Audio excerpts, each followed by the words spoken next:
I'm Christian. I'm a novelist who lives in Wrocław, a city in western Poland. Well, a novelist is just a method of expression. I'd rather say I'm an intellectual. A few years ago, I wrote my maiden title, Amok. When it first went on sale, it didn't sell well, but now it's a bestseller. Recently, it has been attracting a lot of attention overseas, and it will soon be translated into many languages. Oh, I don't have time for this. I've got an interview with a magazine in New York today. Looking back, I've been through a lot.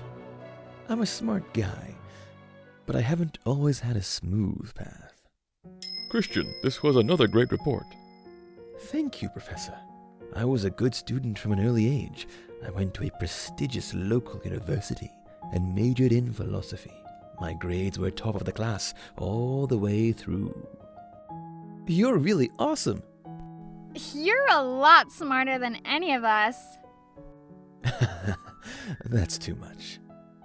I wasn't the studious type, so I enjoyed the nightlife more than most other students, and I had many friends.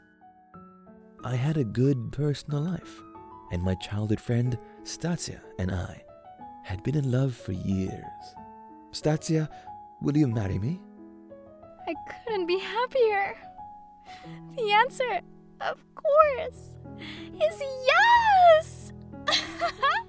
I married her while we were in college. I then went on to graduate from school and do my PhD. We had a child, and it was smooth sailing, but the happiness didn't last long. Having a family was more difficult than expected for a postgrad student who earned little money. I can't keep you guys fed. I'm going to quit college and work.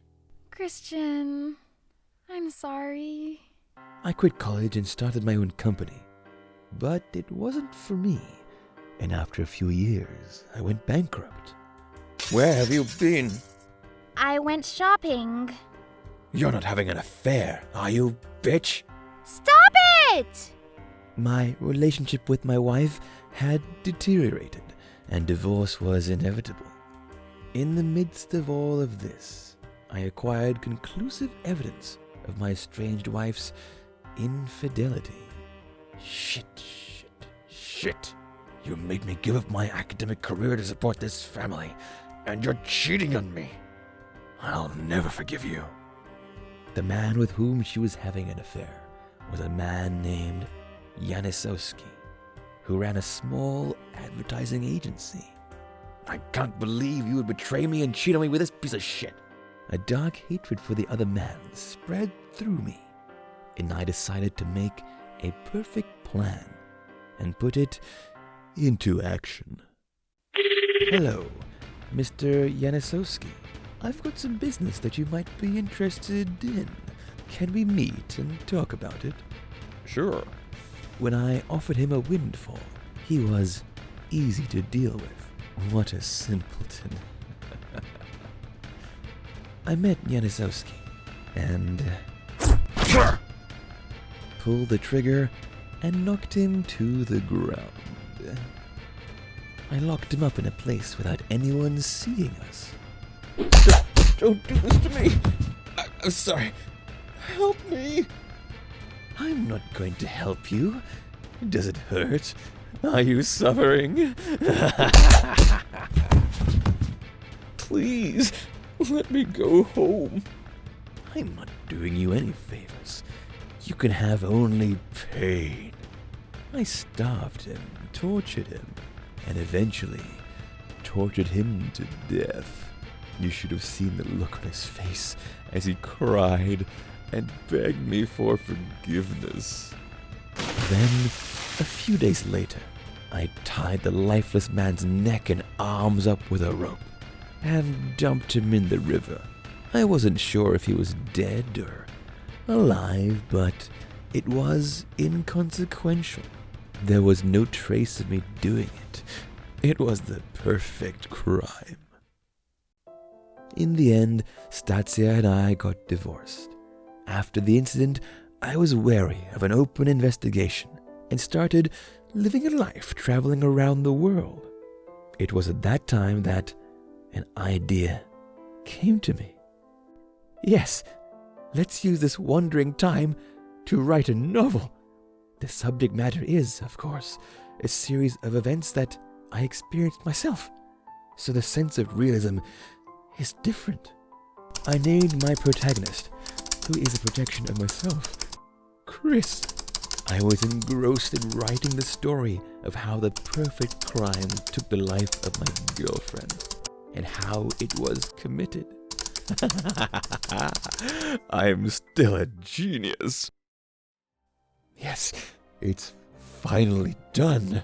And based on a real-life experience, a masterpiece from a postmodern philosophical perspective. When I sent the finished work to the publisher, it was immediately accepted for publication. So now I'm one of the intellectuals. But when it came out, sales weren't great. The reaction of the demented readers was mixed. But that's just because the Times haven't been able to keep up with me. It's often the case that pieces of work like this are later regarded as masterpieces. A few years after the book's publication, I was returning home, and the investigation finally reached out to me. Excuse me, but I'd like to ask you a few questions, if you could come with me. What did the police want with me? On the surface, he appeared to be cool about it. It was the realization that the time had finally come. Have you ever heard of a man named Janisowski? No, I've never heard of him. In fact, there are so many similarities between your novel and the murder of Mr. Janisowski that it's bizarre. Particularly the way the victim was tied up with a noose, for example. It's just that... That's interesting. I consistently denied the charges and was released 3 days later for a lack of evidence. But I turn everything to profit. The police are trying to pin the crime on me based on my book. I accuse them of treating me badly and conducting an unfair investigation and charge them with maltreatment. The public reacted sensitively to this, and the sales of Amok exploded. It quickly became a bestseller. Times are finally catching up with me. You couldn't find a masterpiece like this anywhere in the world. But they didn't give up. Finally, after concocting a circumstantial evidence base, they brought a murder charge against me. The defendant is guilty. Wait, I didn't do it. I was sentenced to 25 years in prison. At the moment, I'm serving time in Wrocław prison for murder. But I'm working on my next project, and every day is full of life. I'm sure it will be even better than Amok. Hey, visitation! Get out! Oops, looks like we got an interview. It's hard being so popular.